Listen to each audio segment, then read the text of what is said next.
Hi, while working on an idea we had, I discovered there is a typo probably happened in the past.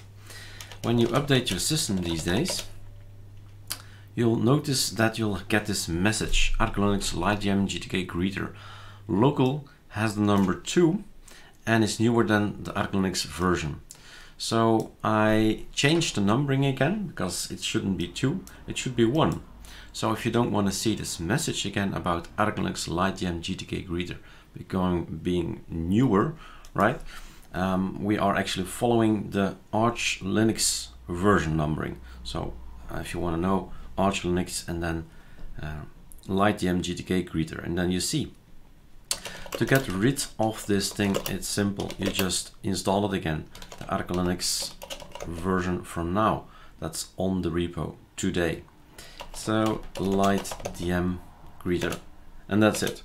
And now we are back where we're supposed to be, and there will be no more message. All right, enjoy.